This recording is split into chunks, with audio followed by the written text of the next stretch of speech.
नवी मुंबईमध्ये मोठ्या प्रमाणावर अवैध कारभार सुरू आहे। सातत्यानं लोकशाही मराठी या सगळ्या मुद्द्यावर भाष्य करताय, पोलखोल करताय। आता तर आणखीन एक धक्कादायक माहिती समोर आली आहे।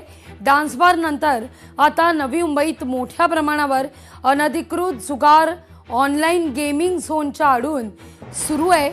ऑनलाईन लॉटरीचे अड्डे या ठिकाणी सुरू आहेत। आश्चर्याची बाब म्हणजे नवी मुंबई अतिरिक्त पोलीस आयुक्त हद्दीतच हा सगळा प्रकार सुरू आहे। तब्बल 50 पेक्षा अधिक अनधिकृत ऑनलाईन लॉटरी सेंटर सुरू असल्यानं चिंता वाढतीये। आढावा घेतला आपल्या प्रतिनिधी आकांक्षा यांनी।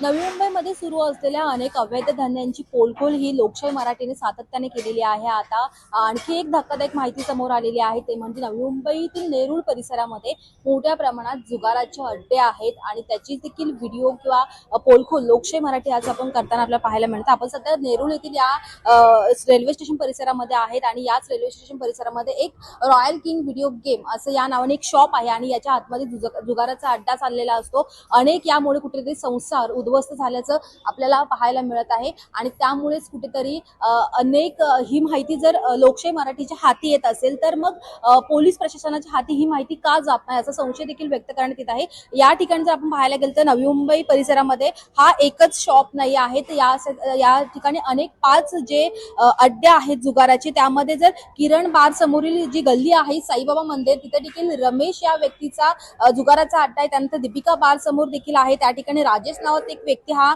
जुगाराचा अड्डा चालवत आहे आणि त्यानंतर साई दरबार बार समोर रुपेश महाडिक हा देखील अड्डा दाखवत आहे आणि शिरवणे बावडी समोर भास्कर अण्णा यांचा एक जुगाराचा अड्डा आहे। खांदेश्वर मध्ये देखील आहेत। तसे म्हणजे विविध ठिकाणी नवी मुंबईमध्ये हे जुगाराचे अड्डे आपल्याला पाहायला मिळत आहेत आणि नवी मुंबईतील फक्त नेरूळ मध्ये 5 जुगाराचे अड्डे आहेत आणि त्यामधून कुठेतरी असं देखील बोललं जातं, ही देखील माहिती समोर आलेली आहे का या ठिकाणी अनेक जे हप्ते वसुली देखील या नावाने केली जाते आणि अनेक संसार उद्ध्वस्त होतात। त्यामुळे आता हे पाहणं महत्त्वाचं असतं की नेरूळ पोलीस स्टेशन किंवा नवी मुंबई पोलीस प्रशासन यावर काय कारवाई करते हेच पाहणं महत्त्वाचं असणार आहे। व्हिडिओ जर्नलिस्ट सुमित सह, आकांक्षा देशमुख, लोकशाही मराठी, नवी मुंबई। लोकशाही मराठी ऐका, पहा, जागरूक रहा।